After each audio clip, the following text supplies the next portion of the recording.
Alors, bonjour à tout le monde. Dans cette vidéo, nous allons voir comment est-ce qu'un enseignant est inscrit sur la plateforme Schoolabo et jusqu'à ce qu'il effectivement valide son compte et se retrouve en train d'utiliser le service Schoolabo. Alors, généralement, l'administrateur Schoolabo de l'école concernée va d'abord vous ajouter en tant qu'enseignant dans la base de données. Ce qu'on va faire, on va se connecter avec un compte administrateur d'une école précise. Voilà. Et puis de cette école, nous allons insérer un nouveau enseignant. Alors, on note ici qu'on peut insérer un enseignant soit avec un fichier, du moins des enseignants avec un fichier, ce qui est pratique lorsqu'on a une grande liste d'enseignants à insérer. On les insère directement avec un fichier Excel qui est disponible dans les templates. Vous voyez, instructeur, et on télécharge le fichier Excel après remplir des en-têtes et puis on n'a qu'à remplir les noms et tout ce qu'il faut pour inscrire l'enseignant. Alors à instructeur, nous allons rapidement ajouter un instructeur. On va dire Jean Kamga. L'ID instructeur n'est pas obligatoire, ça va être généré automatiquement. Alors on entre l'adresse mail, une adresse mail valide à partir de laquelle l'enseignant va recevoir un mail lui disant: écoutez monsieur, vous avez été ajouté à Schoolabo, donc allez créer, bien activer votre compte à partir de l'ID qui va être généré automatiquement ici. On envoie. Voilà, c'est parti.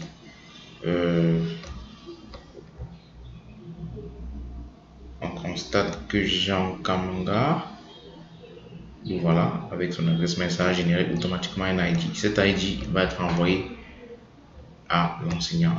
Sachez qu'ici, nous sommes en tant qu'administrateur, donc aucun enseignant n'a accès à cette interface sur laquelle nous sommes en train de manipuler. C'est exclusivement pour les administrateurs. Donc je vais me déconnecter avec ce compte parce qu'il a fait son travail.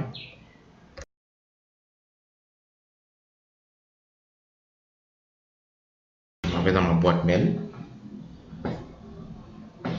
pour voir effectivement l'adresse ou du moins le code que j'ai reçu concernant mon inscription, bien l'activation de mon compte Schoolabo en tant qu'enseignant. Voilà, Jean Kamga, j'ai reçu no reply, le mail, voilà. Je clique sur le mail, voilà. Vous voyez, the School Administrator of School, HD School, c'est le nom de l'école, vous a inscrit sur la plateforme. Bien vouloir cliquer ici pour sign up et utiliser ce code, bien cet ID pour vous connecter. Voilà, je vais copier cet ID. Je l'ai copié, CTRL-C. Je vais m'avoir sign up, pardon, sign up, je me log en tant qu'administrateur, en tant qu'instructeur, parce que je suis en effet un enseignant.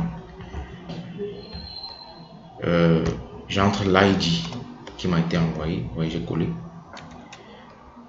Je choisis l'école, c'était HD School, puis je fais next. Voilà, là maintenant je remets mon nom, Jean, mon prénom, Jean Kamga.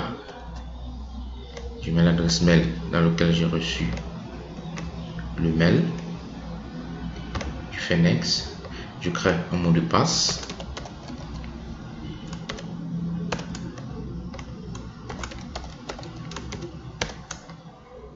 Et je fais submit. Voilà.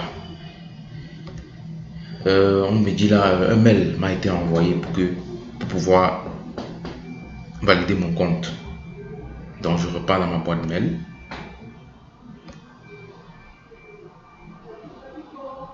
Je passe en quelques minutes, quelques secondes.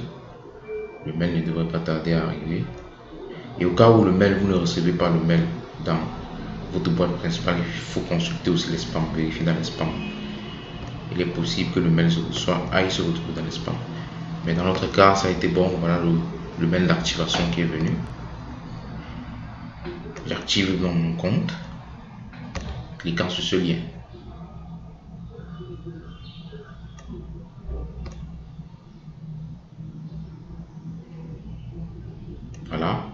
il y a account activated, votre compte est activé.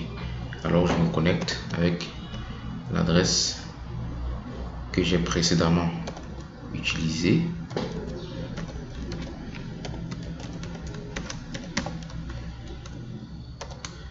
Et le mot de passe que j'ai entré.